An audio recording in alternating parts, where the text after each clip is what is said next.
ทุกคนสว่ามื้อนี้เนาะข้าพเจ้าไปเห็นคลิปเนาะอยู่ใน YouTube ที่มันป๊อปอัพขึ้นมาแล้วก็มีพี่คนไทยเพิ่นก็ส่งมาแล้วก็เห็นหลายๆคนออกมาเว้ามาแสดงมุมมองต่างๆนานาทุกคนว่ามีความคิดเห็นแนวใดน้องนิกมีความคิดเห็นแนวใดมีมุมมองแนวใดเกี่ยวกับคลิปวิดีโอเนาะสว่าเป็นคลิปของผู้เฒ่าเนาะสว่าชื่อช่องของเพิ่นเนาะก็คือพ่อเฒ่าเล่าให้ฟังมื้อนี้เราจะมาฟังคลิปราวแล้วก็มาเบิ่งเนาะในมุมมองข้าพเจ้าว่าคิดเห็นแนวใดต่อกับสิ่งนี้เนาะซึ่งว่าเราได้เว้าเกี่ยวกับหรือว่าได้ฝากถึงคนลาวเนาะทุกคนเนาะหลายๆคนเนาะให้พยายามช่วยเหลือตัวเองก่อนเนาะให้ได้เนาะทุกคนเนาะอย่าหวังแต่การช่วยเหลือจากคนไทยเนาะซึ่งว่ามื้อนี้เราจะมาฟังคลิปวิดีโอลาวของเราเนาะว่ามีมุมมองของข้าพเจ้าในคิดเห็นแนวใดเนาะเดี๋ยวมื้อนี้เราจะมาฟังกันทุกคน กับสบายดีเนาะสวัสดีครับท่านผู้ชมยินดีต้อนรับเข้าสู่ช่องไลฟ์สไตล์วิทยานกศักดิ์อยู่กับข้าพเจ้าธนกศักดิ์เช่นเก่าเช่นเคยก่อนอื่นก็ทักทายสบายดีพ่อแม่พี่น้องโมทุกสุดทุกคนเนาะว่าจะเป็นพี่น้องอยู่ทางเมืองลาวเมืองไทยแล้วก็อยู่ต่างประเทศเป็นได้สบายดีบ่ทุกคนสภาพอากาศเป็นจั่งใดอยู่ทางประเทศไทยอากาศร้อนบ่ได้ก็รักษาสุขภาพโมทุกสุดทุกคนเนาะเป็นห่วงโมทุกสุดทุกคนโอเคทุกคนสำหรับพี่ท่านใดที่เข้ามาเบิ่งใหม่ยังบ่ได้กด Subscribe พี่กด subscribe และอย่าลืมกดกระดิ่งเพื่อบ่พลาดคลิปใหม่ๆของข้าพเจ้านั่นเองแล้วทุกคนสังว่าต้นคลิปข้าพเจ้าก็ได้เว้าไปเนาะส่วนวันนี้เราจะมา react มาแสดงเนาะในมุมมองข้าพเจ้าว่าคิดเห็นแนวใดเนาะก่อนอื่นก็ขอออกตัวก่อนเนาะส่วนว่าสิ่งที่ออกมามื้อนี้เนาะเราบ่ได้มาแบบตำหนิติชมหรือว่ามาแบ่งแยกผิดเถียงกันระหว่าง2ประเทศเฮาแต่เรามาศึกษาเบิ่งคำเว้าของพ่อเฒ่าเนาะเรามาเล่าให้ฟังเนาะเว้าเกี่ยวกับประเด็นนี้ว่าอันใด เขาสามารถอธิบายตื่มเนาะเกี่ยวกับในมุมมองของข้าพเจ้าเนาะอันนี้ก็บ่อยากให้พี่แบบเมารวมเนาะแต่ว่าอยากแสดงความคิดเห็นในบางส่วนเนาะแต่ว่าอันใดที่มันถึกเฮาแน่นอนเนาะเฮาก็รับฟังแน่นอนเนาะสำหรับมื้อนี้เฮาจะมาเบิ่งคลิปวิดีโอของลุงลาวเนาะก่อนอื่นขออนุญาตเรื่องราวนี่เนาะจากผู้เฒ่าเล่าให้ฟังเนาะเดี๋ยวเฮามาเบิ่งคลิปกันทุกคนห้องใหญ่ๆนะยังเอาเรื่องลาวสิเฮ็ดอยากเฮ็ดรถไฟฟ้าผ่านเขมรไปมาเลเซียโดยตรงนะความผสมเหตุสมผลน่ะเราก็เคยเว้าไว้แล้วว่าแค่ลงน้ำ300กว่ากิโลเมตรเนี่ยประเทศจีนเขาแบบรู้อยู่แล้วว่ามันบ่มีความคุ้มทุนนะเออแม้สิไว้เว้าอีกไปจัก10ชาติมันก็เกิดขึ้นบ่ได้สิไปขนส่งอิหยัง300กิโลเมตรบ่มีผู้ขึ้นผู้ลงบ่มีของขึ้นของลงอืมสร้างมันก็บ่แม่นสร้างง่ายๆสร้างอยู่ในน้ำมันจบไปแล้วเรื่องนี้ฝันไปเถอะนะคนลาวฝันไปเถอะที่จะว่าไม่ผ่านไทยไม่พึ่งไทยตัวเองเนี่ยไม่มีกำลังอะไรเลยมีแต่ความคิดความฝันอยากจะพ้นเฮ็ดอีหยังก็อยากจะพ้นเมืองไทยคิดเอาว่ามันเป็นไปบ่ได้ที่ประเทศลาวมันสิพ้นเมืองไทยนะประเทศจีนเขาเฮ็ดถนนเฮ็ดรถไฟมาลาวก็เพราะว่าเขาสิมาเมืองไทยเขาบ่ได้หวังหรอกว่าสินค้าสิขนจากลาวกลับไปจีนหรือขนจากจีนมาประเทศลาวมันสิคุ้มอิหยังมันบ่ได้คุ้มเขาอ้างกินประเทศไทยเขาอ้างกินมาเลเซียในเมื่อว่าประเทศไทยเขาว่าง่ายเขาบ่มอบที่ดินเขาบ่มอบสัญญาเขาบ่ยืมจีนเขาก็ต้องรู้อยู่แล้วว่าค่อยได้ค่อยให้ประเทศไทยเฮ็ดเอาเองน่ะเขาบ่ยืมเงินจีนเนี่ยเขาเว้าหน่อยหนึ่งทุกคนจากประเด็นเรื่องรถไฟเนาะซึ่งข้าพเจ้าในมุมมองข้าพเจ้าก็เห็นดีนำเนาะแต่ว่าการก่อสร้างระหว่างประเทศเฮากับประเทศไทยซึ่งประเทศไทยเนาะเพิ่นก็จะบ่ยอมที่จะให้จีนสร้างโดยตรงเนาะเพิ่นสามารถที่จะเฮ็ดเองแล้วก็เคิ้นว่าเฮ็ดให้ประชาชนเนาะผู้ที่มีความรู้ความสามารถเกี่ยวกับการก่อสร้างเส้นทางรถไฟเนี่ยเป็นคนผลิตเองเป็นคนเฮ็ดเองขออภัยนะทุกคนเป็นคนเฮ็ดเองแล้วก็นำเอาความรู้นั้นหรือว่าเฮ็ดให้ประชาชนหรือว่าประชากรรมกรเนาะอยู่ในประเทศมีเวียกเฮ็ดงานทำในทางกลับกันเนาะทุกคนเนาะในประเทศข้าพเจ้าเนาะหลังจากจีนที่เขามาเฮ็ดเส้นทางรถไฟเขาเจ้าก็มาเฮ็ดเองหมดทุกอย่างเนาะเพราะว่าประชาชนลาวเฮาบ่มีความรู้ในด้านนั้นเนาะ2มาก็คือเวลาเขาระเบิดภูเขาแต่ละลูกเนาะเขาก็นำชิ้นส่วนเหล่านั้นน่ะกลับไปประเทศแต่ว่าบ่ฮู้ว่าในภูเขานั้นมีทรัพย์สินอีหยังบ่เนาะอันนี้คือเป็นประเด็นหนึ่ง3เนาะหลังจากที่เขาสร้างเสร็จแล้วเนาะรายได้ 30% 70% 50%อีหยังต่างๆ30 70บ่50 50เนาะ ที่ประมูลไป100กว่าปีสินะถามว่าลาวเฮาได้เปอร์เซ็นต์หลายบ่มันก็ได้น้อยเนาะบัดนี้ประชาชนผู้ที่บ่มีเงินเนาะเขาเจ้าบ่สามารถที่จะขึ้นรถไฟได้แต่ว่าเส้นทางหลวงต่างๆเนาะมันเป๋เพอยู่สินะก็เป็นประเด็นหนึ่งที่ว่าค่อนข้างที่จะโฟกัสเรื่อง infrastructure เนาะก็คือโครงหลังพื้นฐานเป็นสิ่งหนึ่งที่สำคัญหลายเนาะเห็นให้เขาเจ้าเดินทางลำบากเนาะบางคนบ่มีเขาเจ้าก็พยายามเดินไปตามถนนสายหลวงว่าสินะก็ลำบากพอสมควรแต่ว่าถ้าว่ามีรถไฟที่บ่มันก็ในมุมมองหนึ่งมันก็ดีเนาะกับสำหรับผู้มีเงินก็จะเดินทางสะดวกสบายเนาะแต่ว่าทางผู้ที่บ่มีเงินจ่ายค่ารถไฟเนาะค่อนข้างที่จะลำบากอ้าวจีนก็ต้องคอย แล้วก็ยังซัพพอร์ตเทคโนโลยีด้วยบ่อนว่าจีนใจสิขาดเขาบ่ได้ใจสิขาดเขาก็ให้เทคโนโลยีในการเฮ็ดนี่ล่ะในการเฮ็ดทางรถไฟนี่เขาก็ยังส่งเสริมเต็มที่ฝึกเจ้าหน้าที่ยังให้มันได้มาตรฐานสากลไทยบ่ได้ว่าจีนมึงล้ำเลิศเด้อเว้ยไทยก็ไปเรียนมาแต่ยุโรปอเมริกาทางรถไฟนี่นะเขาต้องเอามาตรฐานสากลด้วยไม่ใช่ว่าจะเอาจากจีนอย่างเดียววิศวกรจีนจะต้องมาเรียนให้ได้ความรู้เกรดมาตรฐานของไทยที่เขาอาศัยมาตรฐานของยุโรปอเมริกาของญี่ปุ่นเขาบ่ได้เอาแต่ของจีนอย่างเดียวภาษายังเล่าล่ะเป็นตั้งแต่ย่ามตั้งตัวย่ามเขาสร้างทางรถไฟเนี่ยยิ่งที่เป็นยังได้ประเทศไทยเขา100%วิศวกรจีนมีหน้าที่มา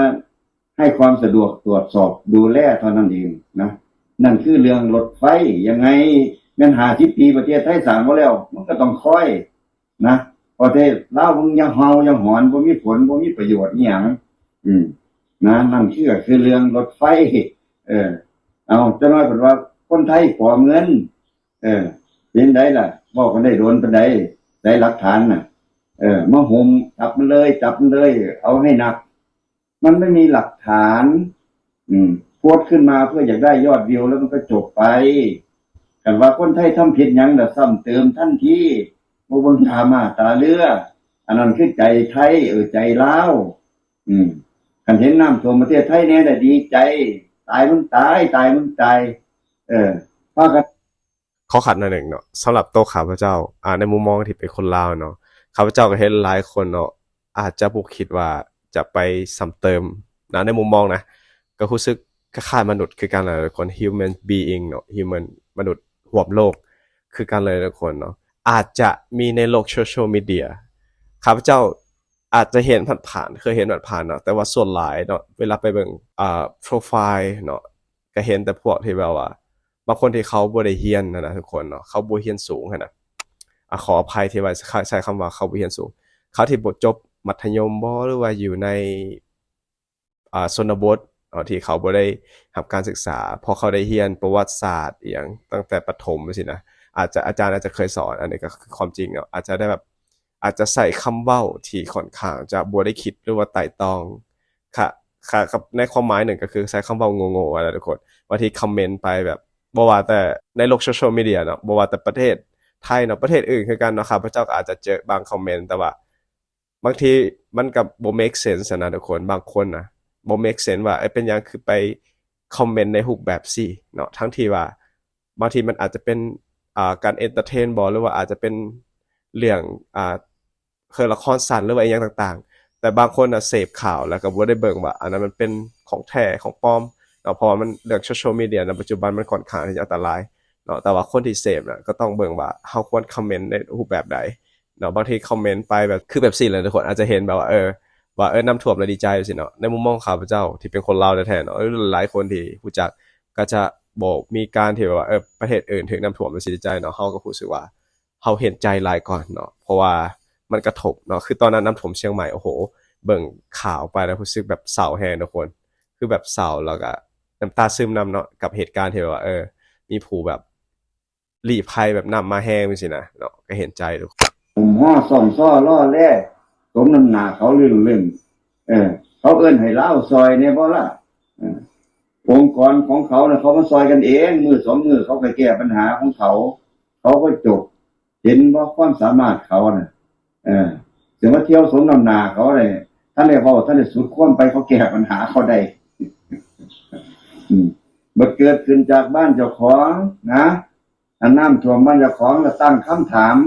คำถามที่พวกเล่าพากันตั้งเนี่ยสู้ถามกันเองนะสู้อย่ามาถามให้คนไทยเขาได้ยินเขาก็ตอบสนองหรอกคำถามที่เห็นแก่ได้เห็นแก่ประโยชน์ส่วนตัวเวลาตัวเองประสบปัญหาถามหาความช่วยเหลือถามหาของบริจาคแล้วเวลาบ้านเขาเขาเกิดอะไรขึ้นมานิดๆหน่อยๆคอยจะสมน้ำหน้านั่นคือน้ำใจของคนลาวคนไทยเขาเนี่ยเดี๋ยวนี้เขามีโซเชียลที่เขาศึกษากันเอง อ่ะขออีกอย่างหนึ่งนะทุกคนเนาะก็อาจจะมีแบบเหตุการณ์น้ำท่วมมาเลยเนาะแต่ก็ยอมรับว่าประเทศทับอิฐที่เขามาช่วยเหลือบ่ว่าจะเป็นเขื่อนแตกต่างๆเนาะก็เป็นประเทศไทยที่เขามาช่วยเหลือประเทศลาวแต่ในมุมมองข้าพเจ้าเราควรที่จะ respect และก็ขอบพระคุณประเทศไทยหลายเนาะประเทศไทยบ่ได้ช่วยแต่ว่าเรื่องเหตุการณ์เขื่อนแตกแล้วมันน้ำท่วมเนาะ แล้วก็นอกจากนั้นก็ยังมีแบบทุนประเทศอย่างต่างๆที่มาช่วยโรงเรียนช่วยการศึกษาเนาะก็เป็นสิ่งที่ดีให้กับประเทศเฮาเนาะถ้าถามในมุมมองกลับกันเนาะการที่เพิ่นมาช่วยเหลือมันดีบ่มันก็ดีเนาะแต่ว่าในมุมมองของพ่อเฒ่าเพิ่นเว้าก็ถูกได้เฮาควรต้องยืนด้วยลำขาของเฮาเองจังซี่นะมันก็คือแบบว่าเฮาต้องแบบรู้จักช่วยตัวเองได้แล้วเนาะเพราะว่าปีนี้ก็ปี2025แล้วทุกคนในมุมมองหนึ่งก็เว้าเรื่องเศรษฐกิจเว้าเรื่องหลายๆอย่างเนาะทุกคนพี่ๆที่เขามาเบิ่งก็น่าจะเข้าใจ ก็คืออยากให้ทุกคนที่จะสามารถช่วยตนเองได้ก่อนเนาะในกรณีฉุกเฉินถ้ากรณีที่แบบว่ามันขับขันแท้ๆเนาะการช่วยเหลือจากประเทศอื่นหรือว่าจะต่างประเทศหรือว่าประเทศไทยเราได้เข้ามาช่วยนะครับเป็นสิ่งหนึ่งที่ดีให้กับประเทศเฮานั่นเองเนาะทุกคนอันนี้ก็ข้าพเจ้าก็รู้สึกว่าอาจจะมีคอมเมนต์บางกลุ่มคนที่อาจจะในเชิงที่ค่อนข้างจะเนกาทีฟหรือว่าในทางลบก็ขออภัยหลายๆทุกคนก็บ่อยากให้พี่ๆที่เข้ามาเบิ่งอาจจะเห็นไปในมุมมองเดียวกันว่าคนลาวเห็นแก่ได้แท้บ่เนาะข้าพเจ้าเชื่อว่าเนาะอาจจะมีบางกลุ่มคนเนาะที่ได้คิดมุมมองไว้ซั่นแต่ว่าประชาชนตาดำๆที่เขาทุกอย่างแท้ๆเขาแนมบ่เห็นไผนะทุกคนเนาะมันก็จำเป็นเนาะทุกคนเนาะที่แบบต้องการความช่วยเหลือจากแหล่งใดแหล่งหนึ่งเนาะถ้าว่าเขาได้รับเขาก็โคตรดีใจเนาะเขาก็จะดีใจหลายเนาะก็บ่อยากให้คิดว่าคนลาวจะเป็นแบบซั่นเบิดทุกคนนะทุกคนเนาะโอเคแต่ว่า พอตู้เพิ่นก็เว้าถึงเนาะบ่ผิดเลยเนาะว่าเฮาทุกคนก็ต้องสามารถที่จะยืนด้วยลำแข้งของเฮาเองจากที่เพิ่นสอนเฮาแล้วเนาะเฮาต้องรู้ว่าหลังจากเพิ่นสอนเฮาแล้วเฮาสิเฮ็ดจั่งใดให้สามารถช่วยตัวเองได้เนาะบ่ให้เป็นภาระของผู้อื่นบ่แม่นว่าเฮาได้แล้วเฮาจะเอาเองจังซี่นะเนาะถ้าว่าเพิ่นภูมิใจให้หรือว่าเพิ่นตั้งใจแบบอยากให้เฮาแท้ๆหั้นนะเฮาก็บ่ปฏิเสธน้ำใจเพิ่นเนาะเพิ่นตั้งใจจังซี่นะอันนั้นก็เป็นสิ่งหนึ่งที่แบบว่า แสดงให้เห็นถึงการ respect ของซึ่งกันและกันเนาะทุกคนเนาะครับพระเจ้าเสือว่าจังซั่นเขาว่าเป็นภาครัฐบาลที่ซอยจังไหนมันเป็นเรื่องของภาครัฐบาลเพราะรัฐบาลเขายิ่งใหญ่เขาต้องคบกันไปเป็น100 ปีพันปีแต่คนในระดับประชาชนด้วยกันเนี่ยเขาคิดว่าชั่วอายุกูเนี่ยนะอีก10 ปีกูก็ตายแล้วทำไมกูจะต้องไปช่วยมึงล่ะลูกหลานกูก็มีมึงคำถามมึงเนี่ยเอายัดใส่หูคนพวกมึงกันเองก็พออย่าคิดว่าคนไทยเขาจะเอาใส่หูต่อไปเนี่ยเพราะว่าโซเชียลเนี่ยมันตอบคำถามแล้วนะคนทั่วไปเนี่ยเขาตอบคำถามกันแล้วคนไทยเขาก็ส่งซ้อรอแร่มาว่าไปดีบ่คนไทยเขาต้องถามกันเองด้วยกูไปกันกูเกิดกูไปซอยเล่าน้ำท่วมเจ้าของไปบริจาคเนี่ยนะคนเรามันตั้งด่านเอาไว้แล้วว่ามึงเอาของเข้ามาเดี๋ยวมึงเสียภาษีก่อนที่ด่านนะมึงเก็บภาษีด้วยแล้วมึงจะต้องให้เจ้าหน้าที่เราเป็นคนเอาไปบริจาคคนไทยเขาก็ไม่เชื่อถือเขายันเจ้าหน้าที่มึงคอร์รัปชันนั่นก็คือกันนั่นก็ขั้นต้นคือกันแล้วหลังจากบริจาคแล้วมึงว่าอะไรเขาดีไหมมึงเสือกมาทำไมนั่นคือความที่เขาได้รับมาหลายหนแล้วเพราะฉะนั้นทุกคนก็ถ้าว่ามองมุมมองในมุมมองหนึ่งเนาะมันก็อาจจะบ่ถึงขนาดนั้นเนาะอาจจะมีบางกลุ่มคนที่อาจจะมีคอร์รัปชันอยู่นะฮะแต่ว่าโดยรวมแล้วเนาะข้าพเจ้าเชื่อว่าเนาะพี่หลายคนก็จากที่ไปสัมผัสเนาะก็มีหลายคนอาจจะคิดคือกับพ่อเฒ่าเพิ่นเนาะว่าคนลาวแบบบ่มักคนไทยนั่นนี่แต่ว่าโดยความเป็นจริงแล้วทุกคนข้าพเจ้าเชื่อว่าเนาะคนลาวหลายๆคนก็มักคนไทยเนาะรักนิสัยคนไทยบ่ว่าจะเป็นนิสัยเนาะคำเว้าการที่แบบเพิ่นช่วยเหลือในที่นี้ก็คือแบบ เพิ่นใจดีเนาะบ่แม่นว่าเฮาแบบเห็นเพิ่นช่วยเหลือแล้วเฮาสิแบบว่าจะไปต้องการแบบของเพิ่นแบบตลอดเวลาแบบเรียกร้องขอจังซี่นะนอกจากว่าเพิ่นแบบตั้งใจให้เฮาบ่เนาะเฮาก็ดีใจจังซี่นะข้าพเจ้าก็เห็นเนาะเห็นพี่แม่คนไทยหลายคนเพิ่นก็น่ารักนิสัยดีแต่ก็เจอคำถามเนาะตอนไปเชียงใหม่เนาะก็มีแบบพี่คนหนึ่งเนาะเพิ่นถามว่าน้องนิกคนลาวแบบเป็นคนอย่างงี้บ่เนาะนั่นๆอันนี้เนาะเพิ่นก็เว้าข้าพเจ้าว่าอยากให้แบบหลายๆคนเนาะมาสัมผัสเบิ่งในชุมชนของคนลาวแท้ๆเนาะทุกคนอาจจะเปลี่ยนความคิดก็ได้เนาะแต่ว่าอาจจะมีบางกลุ่มคนที่อยู่ตามโซเชียลมีเดียหรือว่าอยู่ตามหลายๆบ่อนเนาะทุกคนอาจจะฮู้ละเนาะมันอาจจะไม่มีความที่แบบ defense เนาะหรือว่า against กันไว้สินะแบบอาจจะบ่ฮู้สิเว้าทุกคนเนาะอาจจะเป็นในรูปแบบหนึ่งการลุงเว้าเราก็ถูกเนาะพ่อเฒ่าเพิ่นเว้าก็ถูกคือกันเนาะคลิปยังบ่จบเถื่อทุกคนเนาะทุกคนสามารถฟังต่อได้เนาะจากคลิปผู้เฒ่าเล่าให้ฟังเนาะทุกคนมีความคิดเห็นใดๆสามารถคอมเมนต์อยู่ร่วมคลิปข้าพเจ้าได้เนาะก็อยากให้2ประเทศเฮาฮักแพงกันนะทุกคนเนาะถึงว่าบ่ช่วยเหลือหรือว่าขอสิ่งของหรือว่าหยังต่างๆก็อย่าเนาะทุกคนเนาะก็ช่วยเหลือทางคำเว้าก็ได้เนาะเป็นกำลังใจให้เนาะก็เป็นสิ่งหนึ่งที่ดีใจข้าพเจ้าคือกันเนาะเห็นเหตุการณ์ข้าพเจ้าก็บ่สามารถที่จะช่วยทางทรัพย์สินได้เนาะก็จะออกมาเว้าให้กำลังใจกันเนาะก็เป็นสิ่งหนึ่งที่เฮ็ดให้ทุกคนมีแรงต่อสู้ยุคนี้เนาะทุกคนเนาะก็เข้าใจคนลาวหลายๆคนเนาะที่เขาเจ้าพบปัญหาบ่ว่าจะเป็นเรื่อง economic crisis ต่างๆเนาะพบปัญหาเรื่อง infrastructure ที่แบบ education บ่หรือว่าจะเป็นเรียกว่าสุขภาพเนาะทุกอย่างเลยเนาะก็หวังว่าประเทศเฮาเนาะประเทศลาวเฮาก็จะมีการแบบพัฒนาขึ้นให้ดีหลายขึ้นเนาะทุกคนเนาะพี่ๆมีความคิดเห็นใดก็สามารถคอมเมนต์ได้เนาะคลิปเฮาจบให้ทุกคนสบายดีสวัสดีครับ